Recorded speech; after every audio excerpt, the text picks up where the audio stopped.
Chama-se lugares abandonados de Portugal, são palácios, quintas, aldeias, fábricas, sanatórios, etc. Agora, alguns destes locais e monumentos são objeto de histórias, memórias, que envolvem lendas e mistérios. Tudo compilado num livro escrito pela jornalista Vanessa Fidalgo.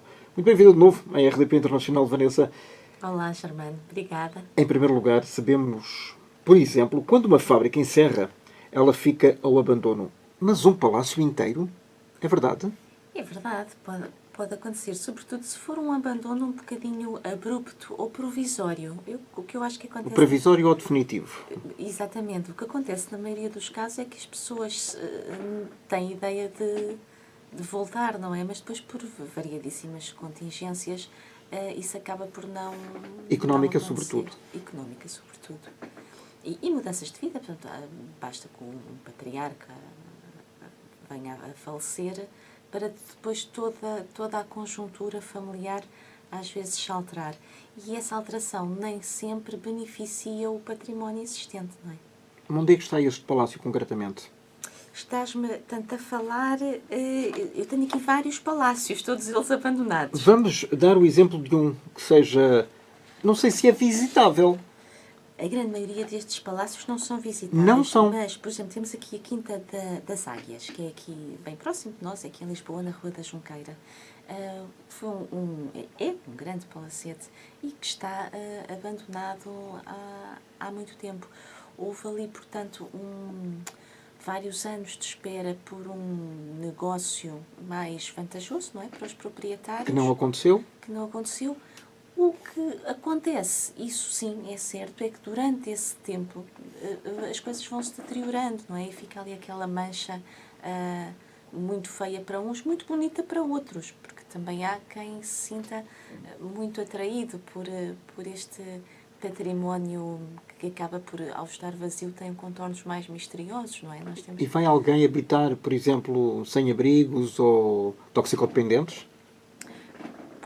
Poderá, certamente que em alguns casos acontecerá, não é? Tudo depende depois do cuidado que os proprietários têm em vedar os locais. Por exemplo, neste caso que estamos a falar, na Quinta das Águias, não me parece. Mas há aqui outros casos que sim, que segundo, por exemplo, artigos que encontrei de jornais locais, que sim, por exemplo, o Palácio Rosa Pena, por exemplo, que é no norte, é na zona ali de Oliveira das Meias, está uma casa, portanto, com aqueles traços daquele romantismo do início do século passado, traços coloniais também, que na altura, naquela zona, foi muito escolhida por pessoas que tinham vindo do Brasil e que, portanto, traziam ali no início do século XX aquelas influências da arquitetura brasileira mais colonial, portanto, aliadas a esse tal romantismo. Fizeram-se ali imensos chalés de verão, de famílias abastadas. Mas, por exemplo, o Palácio Rosa Pena é uma casa lindíssima. Mas essa casa tem... Mas tem recheio? Tem algum recheio. Mas está fechada. Está fechada. Nós estamos a falar de uma coisa que está fechada há muitos anos e, portanto, há coisas que foram obviamente tiradas pelos herdeiros, há coisas que foram sendo tiradas por quem visita, por quem tem curiosidade e visita. Mas se aquilo está fechado, como é que podem visitar? Entram por uma janela que está partida? Derrubam, que partem. E não acontece nada? Não acontece nada, não é? Porque ou bem que os vizinhos chamam e dão um alerta e vêm as autoridades, ou então passa despercebido. Isto também como estamos a falar de casas que são muito grandes, que geralmente têm uma área vasta de jardim, que às vezes estão ao lado de outras que também só servem para a habitação de verão ou de fim de semana, não é muito fácil as pessoas aperceberem-se de que houve uma intromissão naquele espaço privado. Vanessa, vou-te fazer uma pergunta muito prática. Essas casas pagam IMI? Pagam impostos? Não faço a mínima ideia, mas devem, não é? Pela lei, têm de pagar, porque pertence, é propriedade de alguém, claro ou de uma família, ou de uma pessoa. Eu quero acreditar que na sua grande maioria sim, não é? Porque se todos nós pagamos, porque é que esta não Claro, exatamente. E vamos ver realmente se... Porquê é que eles não entregam ao Estado? Ninguém é obrigado a entregar uma coisa que é sua ao Estado, não é? Mas não se está a degradar? Está a degradar-se. O que eu acho é que deveria haver uma maior aqui interação entre o Estado e os proprietários privados para mais facilmente se chegar a um entendimento. Porque não podem os dois lados querer tudo. Quando dois lados querem tudo e não querem ceder, não há entendimento possível. Não há negociação. Não há negociação. Portanto, eu acho que o Estado deveria, obviamente, apoiar este tipo de proprietários, porque nós temos que ver, por exemplo, há vários casos aqui de casas que foram casas de famílias muito abastadas há 100 anos atrás. Depois, houve, obviamente, uma dilapidação desta riqueza, deste património, por N razões, não é? A própria conjuntura histórica, económica, há pessoas que fizeram imenso dinheiro no Brasil, ou imenso dinheiro com a exploração das minas de wolfrânio.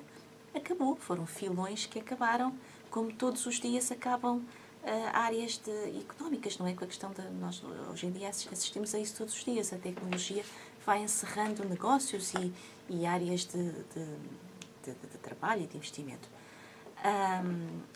Ora, portanto, essas fortunas vão sendo dilapidadas, como é óbvio, há uma multiplicação dos herdeiros, não é? Ao longo das gerações, e chega-se a um ponto em que o património pertence a dezenas de pessoas, mas nenhuma individualmente ou todas elas em conjunto têm um pecúlio, não é? Têm forma de fazer face a um investimento de reconstrução de milhões. Estamos a falar de milhões, às vezes. Por isso é que não há mesmo dinheiro. Claro. Portanto, e aí nem para manter, nem para restaurar. Exatamente. Portanto, as pessoas não podem viver lá porque não têm condições de habitabilidade, mas também não as conseguem criar, não é? Nós estamos a falar aqui de remodelar um T3 aqui em Lisboa, estamos a falar de um palácio, é muito mais complicado e tem que obedecer também a regras e a materiais que às vezes já nem existem, portanto depois tem que ser feitos estudos e ser contactados arquitetos, e se não há mármore XPTO pode ser substituída por pedra, quer dizer, isto não é comportável. E provavelmente nem o Estado, nem nenhuma empresa privada quererá gastar muito dinheiro em restaurar um palacete. Depois depende tudo das expectativas que se abrem. Para rentabilizar? Para rentabilizar. Para cinema, por exemplo. Para cinema, para o que está muito em voga hoje em dia, não é? Para o turismo. Por exemplo, falávamos há bocado da Quinta das Águias, um sítio espetacular, na minha opinião, para se fazer um hotel. Pronto, ok, não vamos entrar naquela discussão de que já há dos hotéis em Lisboa. Hotel de charme. É verdade. Mas pronto, mas olha, eu pessoalmente preferiria ver ali um hotel do que uma casa daquelas lindíssimas abandonada, a cair, não é? Agora, ainda não apareceram os investidores dispostos a dar todos aqueles milhões que é necessário. Mas o que eu sei também desta casa é que, portanto, houve ali um processo em tribunal, algo demorado, que entretanto já viu final, já viu bom porto, e isso é outra das questões que também às vezes atrasa muito. Por exemplo, quando as partilhas são muito demoradas ou problemáticas, são litigiosas, estas coisas têm tendência a passar, arrastam-se nos tribunais, a arrastar nos tribunais e a passar de geração para geração. Não passa a herança, mas passa o problema de a resolver. E provavelmente, se calhar ninguém quer resolver a situação. Pois não sei, eu teria que conhecer essas famílias a fundo, não é? Que não foi o caso. São outros 500, são outros 500. Ou outros livros. Como é que se costuma dizer, quando está no convento é que sabe o que lá vai dentro. Ou neste caso também no palácio, no não é? Palácio, exatamente. Para além do palácio, há monumentos e sítios que são abordados nestes lugares abandonados de Portugal. O que é que se descobre neles, concretamente? Olha, descobre-se acima de tudo personagens muito engraçadas, ou então acontecimentos também históricos da história local, significativos. Mas, por exemplo, nós temos aqui, também bem próximo de nós, ali do outro lado do rio, em Cacilhas, a Quinta do Arialva, que é uma quinta que eu acho que toda a gente que vive ou que já passou por Lisboa a visitar a cidade já deve ter reparado. nós estamos ali na zona de Ribeirinha, ali entre Santos e Belém, e olhamos para a outra margem e vemos ali um edifício branco sobre o comprido, abandonado, não é? Todos nós... Nós não sabemos que está abandonado, se calhar. Sim, mas pronto, mas se passares lá mais ao pé, ou uma observação mais atenta, percebes que está, aliás, mesmo da ponte 25 de Abril, tens essa percepção também. A Quinta do Arialva foi a quinta onde habitou o primeiro, uma família irlandesa, de origem irlandesa, muito católica, a primeira família O'Neill. Portanto, todos os O'Neill em Portugal são descendentes de João O'Neill, que habitou ali naquela quinta, onde produzia vinhos. O Alexandre O'Neill, talvez um dos mais conhecidos representantes dessa família. O escritor também, Pedro Teixeira O'Neill, que aliás editou o livro Amigos da Dinamarca, onde narra a vinda de Hans Christian Andersen a Portugal, trazida precisamente pelos descendentes diretos, netos, creio eu, de João O'Neill. Portanto, é uma família, sim, da qual temos vários escritores e que tem, ao fim e ao cabo, uma história já secular em Portugal. Mas a verdade é que nós passamos ali, não é? E poucas vezes nos questionamos do que é que aquilo foi, não é? Portanto, aquilo foi uma casa de habitação, foi fábrica, foi um armazém de produção de vinhos, tinha um cais para onde se porque ainda por cima depois não há nada a que se possa recorrer, um folheto, uma informação turística ou cultural, para percebermos melhor a importância daqueles locais. Eu isso é que acho que está muito mal explorado. Porque, mesmo que seja património privado... As câmaras deveriam fazer isso.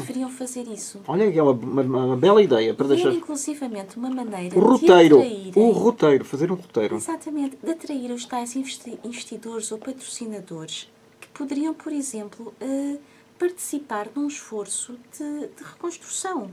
Mesmo não ficando com a totalidade daquele património, mas que, pronto, podia haver ali sinergias, não é? Digo eu, se calhar... utópica. Mas... Eu lembro-me que quando foi escrito, por exemplo, o Código da Vinci e os livros sequentes, havia gente que ia para Veneza ou para outros locais mencionados no livro, no Louvre, etc., à procura dos sítios por onde tinha passado o personagem principal do livro. E para ver até se batia certo a bota com a perdigota, e era de facto uma maravilha ver os livros, para além de serem lidos, servirem como roteiros turísticos. O teu livro, Os Lugares Abandonados, podem também ter essa função? Pode, com certeza que sim. Por exemplo, pode-se fazer um circuito em Lisboa. Aliás, há pouco tempo, até quando se combinou uma entrevista como esta que estamos aqui a fazer, pediram-me isso, precisamente, para alinhar aqui um circuito pelos lugares aqui abandonados de Lisboa. Mas no norte também, por exemplo, tu tens um outro circuito que poderia ser interessante, das aldeias abandonadas, das estações de comboios abandonadas, algumas muito bonitas.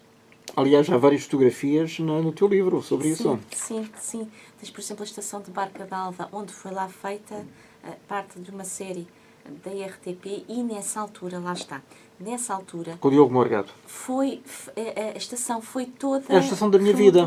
Isso, a estação da minha vida, precisamente. A estação foi toda remodelada para aquele fim, o que foi ótimo, não é? Porque aquele património que estava já em ruínas, já em decadência, teve ali uma segunda oportunidade, não é?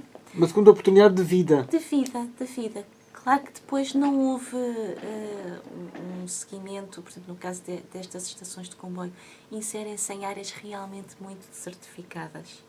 E, portanto, também mas que o turismo poderia ajudar a não ficarem tão desertas. Sim. Isso está a acontecer no norte, sobretudo ali naquele circuito do Douro. Tens ali também uma série de várias estações que estão a ser reconvertidas para pousadas turísticas, ou pelo menos estão arranjadinhas porque como aquelas aldeias e vilas passaram a fazer parte do circuito turístico da Rota dos Vinhos, do Douro Vinheteiro, pronto, pelo menos deu-se essa oportunidade, não é, àqueles lugares. É uma forma também de descobrir a situação daqueles locais, em primeiro lugar, mas as histórias que que as acompanham. As histórias que as acompanham. Por exemplo, tu tens em Braga um palacete também muito engraçado, que é o Palácio da Dona Chica. E Dona Chica quem era? Era uma Francisca Peixoto de Sousa. Lá está, filha de um milionário do Brasil, ela própria nasceu do Brasil, e era uma senhora que, para a época, ela ficou órfã muito cedo, de mãe primeiro e depois de pai aos 13 anos. Casou-se pouco depois. E herdou uma fortuna? E herdou uma fortuna. Ainda, portanto, no Brasil. Ficou órfã no Brasil, casou no Brasil, ela veio depois para cá, mas devia ser adolescente, não é? Ainda, tanto 15, 16 anos, mas já veio casada. Agora, era considerada uma excêntrica para aquilo que eram os costumes das pessoas dali, da freguesia de Palmeira, que dava muitas festas, que recebia muitos convidados e que até haveria artistas e pronto, e era só festas a toda a hora. E era tudo muito mal visto pela sociedade E era tudo muito local. mal visto. Quer dizer, nós imaginamos, não é? Isto agora brincando um bocadinho com a questão. Uma miúda de 16 ou 17 anos, cheia de dinheiro, habituada a outro tipo de vida, que vem ali para uma terra de província do norte de Portugal, portanto, isto havia aqui uns choques culturais, obviamente, não é? Pronto, acontece que Dona Chica ficou viúva, acabou por casar com o amante, que também não terá sido muito bem visto. Pronto, depois voltou a ficar viúva e voltou a casar e depois foi com o seu terceiro esposo para o Brasil. Ainda muito nova, ela ainda não devia ter 30 anos. E já ia no terceiro casamento. Já ia no terceiro casamento. E rogou uma praga ao palácio, que ele nunca mais fosse habitado. E a verdade é que assim foi, desde os anos 30 até hoje. O palácio Do século passado? Do século passado até hoje, portanto, já daqui a nada faz 100 anos, o Palácio Dona Chica, que é este que vem aqui na capa do livro, precisamente, está desabitado. Teve vários proprietários privados, pertenceu a uma empresa de turismo, de exploração turística, que tinha como intuito principal converter num hotel, o que nunca chegou a acontecer. É património classificado e neste momento está à venda. Portanto, património classificado serve exatamente para quê? O IPAR classifica o património, no fundo, para que haja uma obrigatoriedade de respeito àquelas linhas que têm originais e que não se possa demolir. Portanto, não pode chegar ao Palácio Por parte de quem? Respeito por parte de quem? Dos proprietários? Dos proprietários. Portanto, e o próprio Estado, se o Estado agarrar neste património, também tem que seguir estas... E os proprietários são descendentes da Francisca? Não. Isto já teve vários proprietários. Sim. Inclusivamente empresas. Nós estamos, neste momento, pertence a uma empresa. Pois é, isso que eu ia perguntar. Qual é que era a situação atual? Está para venda. Pertence a uma empresa de exploração turística, está para venda. Pelo menos na altura em que eu fiz a pesquisa e que escrevi o livro, porque também já foi há um tempo, esta situação pode mudar de um momento para o outro. Pode ser mudado, mas não é inédita, porque, por exemplo, nós, volta e meia, em Itália, na Escócia ou em França, vemos notícias e sabemos notícias de palácios e de castelos que estão à venda. Sim. E depois são comprados até por milionários ou cantores ou atores que querem lá ter os seus refúgios. Claro. Agora, há de facto, no fundo, estas regras que este património classificado tem, mas não há prazos, não é? Ninguém impõe, ou se calhar também ninguém pode, não é? Não há legitimidade para se impor um prazo. Isto daqui a 5 anos tem que estar reconstruído. Até porque depois teria também que se cortar a direito. Lá está, uma coisa é obrigar uma empresa que ali investiu e que às vezes até só está a fazer especulação imobiliária, obriga uma empresa com lucros a reconstruir. Outra coisa é, imagina que eu e tu tínhamos herdado isto da nossa tetravó Francisca e que não tínhamos a mínima possibilidade de fazer face a isto, não é? Mas é que para eles venderem e terem lucro, tem que primeiro reconstruir e torná-lo habitável, por exemplo. Deveria ser assim, não é? Pelo menos eu calculo que assim é que seja o caminho correto. Há um movimento, e tu desmente-me e corrige-me se eu estiver errado, criado na internet, que envolve quem se dedica a descobrir estes espaços, que é a Urbex, ou Urbex, que é uma abreviatura de exploração urbana. Que urbexes são estes? São grupos de curiosos que vão à procura desses locais para tirar fotografias e vídeos? Eu não diria, quer dizer, que isto é um movimento nesse sentido assim quase que associativo. Isto é um hobby. Não é? É como tirar fotografias aos aviões ou aos comboios. Exatamente. Não é? Há pessoas que... Train spotting, por exemplo. Por exemplo, pronto, são pessoas que se sentem atraídas por este património imobiliário, muito do ponto de vista da exploração da imagem, porque quem sabe, não é a minha área, mas quem domina a técnica da fotografia pode fazer belas peças de arte com este tipo de arquitetura e com estes detalhes e com os filtros certos e com os momentos certos, não é? Com a hora, com a luz. E depois, o que torna mais um movimento, digamos assim, como tu disseste, é que hoje em dia as pessoas reúnem-se muito nas redes sociais e formam grupos, por exemplo, do Facebook. Nós temos um em Portugal que se chama Lugares Abandonados, é um grupo do Facebook, um grupo fechado, mas que tem 37 mil membros e qualquer pessoa pode aceder, pode pedir para aderir. Sim, para aderir. E onde se partilham fotos de lugares abandonados. Fotos que se tiraram no fim de semana, quando se foi dar um passeio. Porque se calhar nós, de vez em quando, convém descobrir coisas em Portugal. Efetivamente, não sei se é uma cantiga que diz, há sempre um Portugal desconhecido que espera por si. E isso é rigorosamente verdade. É verdade. Nós conhecemos os circuitos turísticos tradicionais, mas depois há 1001 locais escondidos, algures por aí, que têm histórias fantásticas e que não são descobertos por ninguém. Ou então são conhecidos por muito poucos. Muitas vezes ou por quem mora ali nas imediações, não é? Ou porque as redes sociais, eu acho que nesse aspecto têm tido um papel importante. Importante. Porque, por exemplo, há este grupo Lugares Abandonados, mas há, por exemplo, um blog que é do Gastão Brito e Silva, que é o Ruin Art, ou a Arte Ruinosa, e que tem a ver precisamente com isto. Ele tem um levantamento gigantesco. Para teres uma ideia, eu quando escrevi o meu primeiro livro em 2011 fui lá muito à procura de histórias e é, por exemplo, um dos sítios em que as pessoas vão à procura de sítios para conhecer, para visitar, e as histórias dos sítios dos quais nunca ouviram falar. É uma espécie de história paralela, não é? E que é muita história daquelas comunidades, daquelas localidades, claro. Que envolvem só, por exemplo, muitas vezes são portugueses, mas, por exemplo, no caso do Zonil, são pessoas que vieram do estrangeiro e que transformaram esses locais. Tens, por exemplo, um outro exemplo muito curioso, porque ele, de certa forma, traça-te Pronto, são vários sinais do tempo, que é a casa do professor.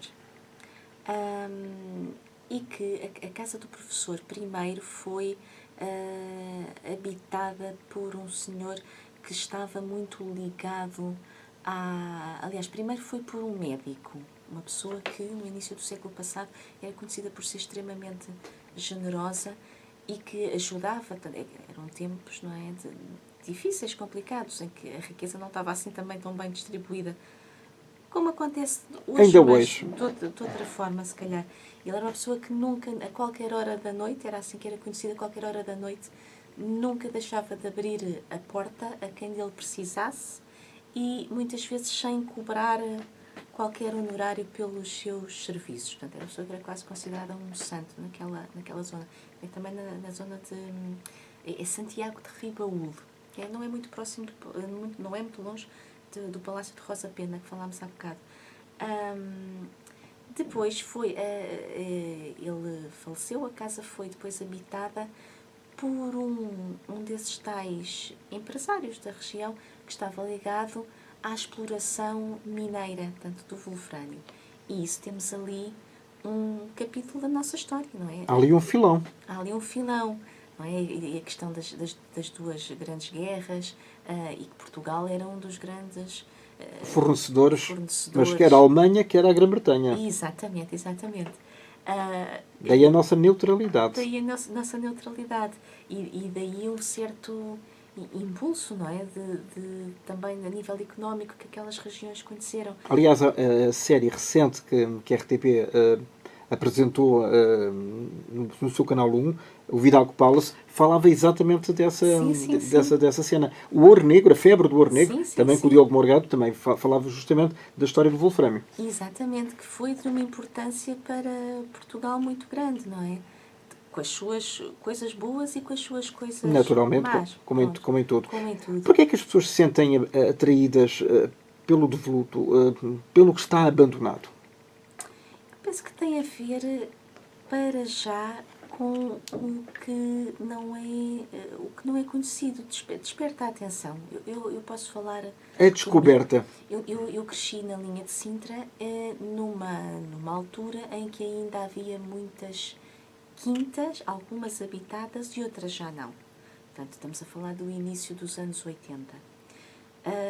E, por exemplo, na zona onde eu vivia, haviam várias quintas lindíssimas em que nós, quando vinhamos da escola, era raro o dia em que não nos empoleirávamos às costas uns dos outros para espreitar. Nos muros. Nos muros. Pronto. Se uma bola fosse parar lá dentro, era um frenesim ir buscar a bola. Porque aquele é o que está para lá daquilo que tu... O fruto proibido? É o fruto proibido e é o que está para lá. Para já. E depois, arquitetonicamente, é completamente diferente daquilo que tu estás mais... que a pessoa está mais habituada, não é? E portanto... E depois há um certo voyeurismo, não é? Embora seja... Eu quero acreditar que positivo. No nosso caso, de miúdos da escola primária era. Não, eu acho que nos outros também. Por exemplo, a menos que as pessoas vão lá à procura de um cadáver. Não pode acontecer. Alguém que tenha morrido ou que esteja associado a uma lenda ou uma maldição. Ou um lobisomem, uma feiticeira, por exemplo. Sim, mas o que eu acho que pode ser às vezes mais negativo é que as pessoas às vezes vão e trazem um bocadinho. Trazem um azulejo, trazem uma torneira do fontanário, trazem... Aí já estão a dilapidar o património. Aí já estão a dilapidar o património. Eu sei que não o fazem com essa intenção, com uma má... índole, não é? Sim. É só para ficar para a recordação. É. Faz parte da nossa natureza. Mas as coisas estão lá, por alguma razão será. Claro. E não são nossas, não é? Temos que partir desse... Não é a mesma coisa que trazer um bocadinho problema é que, de areia de uma praia. O problema é que eles dizem, não é nosso, mas também se calhar não é de ninguém. Pois, mas enquanto estiver registado como sendo de alguém, não é nosso. E há muita, por exemplo, a Quinta da Regaleira, que é lindíssima. Para quem ainda não descobriu, por favor, vão lá, não é fazer publicidade, mas de facto ver uma das maravilhas de Portugal. Das maravilhas de Portugal. Às vezes não é tão falado como o Castelo dos Mouros ou o Palácio da Vila, mas a Quinta da Regaleira é de facto uma coisa lindíssima. E interessantíssima. Muito, e tem muito que se lhe diga, muita coisa que se lhe diga, mas aí sim, aí está documentado. Mas provavelmente a zona de Sintra, e estamos apenas a referir-nos a essa, é gigantesca e tem 1001 histórias escondidas. É verdade. Em todos aqueles palacetes, aqueles chalés que ali estão. Agora à beira da rua, que nós às vezes vamos na rua e vivemos aquilo, às vezes, sem luz, sem nada. Mas a primeira pergunta é, estará abandonado? Não estará? Sim. Embora eu acho que, apesar de tudo, Sintra tem feito um trabalho muito positivo e até bastante rápido nos últimos tempos em relação a isso. Tu já tens imensos circuitos pedestres, circuitos turísticos, que passam por esses palácios, passam à porta, contam a história. Mas o passar à porta é uma coisa, o entrar lá dentro é outra.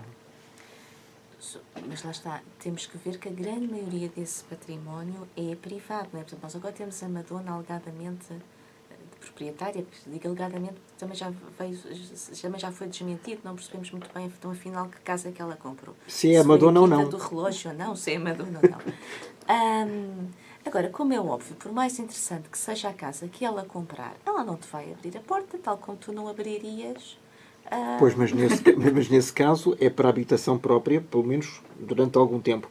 No caso daqueles locais, daqueles palácios ou castelos que estão totalmente abandonados, aí sim acho que deveria haver um compromisso com as instâncias turísticas, no sentido, vamos abrir isto e vamos ganhar algum dinheiro, não é? Sim, sim, sim. Mas primeiro tem que arranjar, não é? Sim, claro. Portanto, tens em Sintra o caso do Hotel Neto, que está também...